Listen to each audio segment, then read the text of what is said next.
The University of Indianapolis Greyhound men's basketball team has made getting to the NCAA tournament a regular thing. Now they're trying to make it to the Elite Eight for the first time.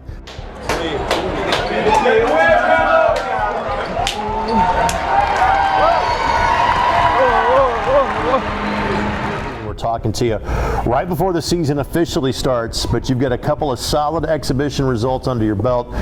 Tough games against good teams in Valpo and Auburn. What did you learn about your team in those two exhibition games? I learned that we could score the basketball, Greg. Yeah. We did a great job, especially in transition, of pushing the ball up the court, finding the right guys in transition. As you can see, Eric Davidson shot the lights out of the ball, and I thought we did a great job, especially at Auburn, in finding him. I thought our big guys did a great job of running down, rim running rather.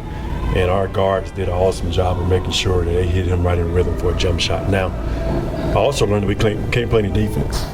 We gave up 114, but that was against an SEC opponent. But was really proud of the way we fought. We really competed on a high level, and that's all you can ask of these guys early on. For you. You had a very talented senior class that departed. We can say that really the last 2 or 3 seasons. How do you go about replacing that leadership and those talented players? Well, you put the pressure on Jordan Lloyd and Lucas Barker. Those guys have been around. This is Lucas's 2nd year. This is Jordan's 3rd year. And you put the pressure on those guys. I'm sure those guys will tell you, I've rode those guys harder than anybody I've rode in a couple of years because I understand what's it going to take to get to the next level.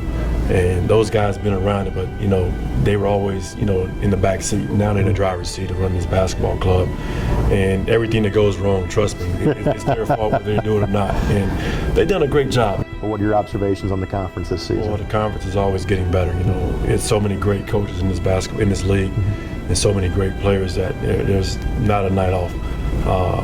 You take the bottom teams last year in St. Joe. And they can beat the top teams in the league. So it's a great league with some great coaches, and I'm just happy to be a part of it. Goal setting for this year, what comes to mind? National championship, conference championship, 3.0 grade point average in the classroom. Those have always been our goals since day one. Just getting ready to happen, and so the chapters are to be written over the next few weeks and months, but how do you think this group will be different than the one you were a part of a year ago? I think we have a lot more depth this year, whereas last year we had maybe 7 or 8 players that could definitely come into the game. This year we definitely have 10 or more players that could come into the game and affect the game each night, so that helps when we have depth. I know that in talking with Coach Gerard, he said, I'm being hard on Lucas and Jordan as my senior leaders. How have you adapted to that? You just come in and practice and do what he says, because he's the man, so make him happy. 2 years now here at the University of Indianapolis. How's your experience been so far? Oh, it's been great. It's a lot of happy people that love watching sports, and the city is pretty big too, so it's a good experience. All right, tell us about how things are going for you in the classroom. Things are going great. Hopefully trying to graduate next December and just keep working towards that. And what's the major for you? Sports management. And then once your playing days are over with, which I know may not be at the college level, but whenever your playing days are done, what are you hoping to do with that degree? I'm just trying to stay in sports. Sports has been a big part of my life, so yep. I'm trying to either get into coaching or into like a general manager sort of thing, just to interact with players like I had done to me. Potentially going back home to play professionally, maybe in the future for you? Hopefully, yeah. That's the plan. And as you can tell, there's not exactly a Southern Indiana accent that Lucas has. How often do you have a chance to literally go to the other side of the world and visit home these days? Normally every summer, but I didn't go home last summer because I stayed here and got some classes done. Mm-hmm. So I haven't been home since August the year before last. Wow. Last year, yeah. How do you deal with that? You just got to do it just to get my degree and stuff so that my family's happy. Yep. I assume they watch a lot of games online at weird hours of the day? Yeah, they be getting up at 5 a.m. They be staying up late at night. It's just weird for them, but they just do it because they love me, I guess. Well, that's the nice thing about a piece like this. You can watch it any time, and you get up early to watch this portion of the show. Lucas, congratulations on a great year last year, and best of luck in this your senior season. Thank you. I appreciate it. Cool.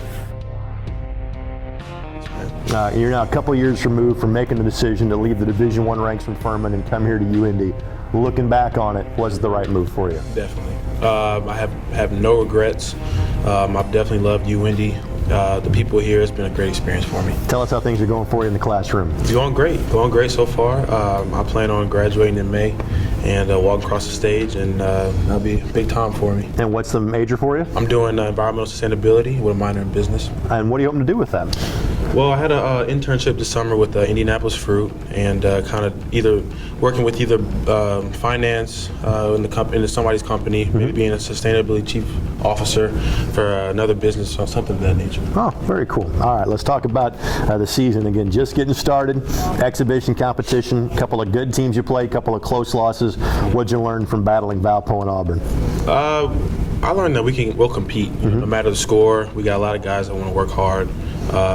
I think that was the main thing. No matter, like Valpo, really smart team, Auburn, really athletic team. We got a really good gauge of two different types of teams. When you play a team like Valpo, they're awfully big, and you're not going to see anybody like that at the Division II level. How does that pay off for you? Well, it just shows us that we can compete with anybody, Division I, Division II level, and I think it'll prepare us for later down the road. When it comes to goal setting for this your senior season, what goals have you set for yourself? What goals have you set for the team? Well, for the team, it's easy. National championship. I mean, we went far last year, but this year we're a lot deeper. Not taking anything away from last year's great team, special team, but this year I think we can go the distance. And personally, I just want to. I haven't really set a goal. I mean, obviously, I want to be all conference, all American. That's always a good goal. But I think I can be able to do at least one of those things. I feel bad I didn't ask Coach about this, didn't ask Lucas about this, but you've got a new court that you're playing on. Oh. I can tell it may be easier on the feet or the knees, judging by your response. It's lovely, man. It's been a blessing having that court out there. You can definitely feel the difference from last year to this year, and we're real thankful for that. All right, sounds good. Jordan, good to see you.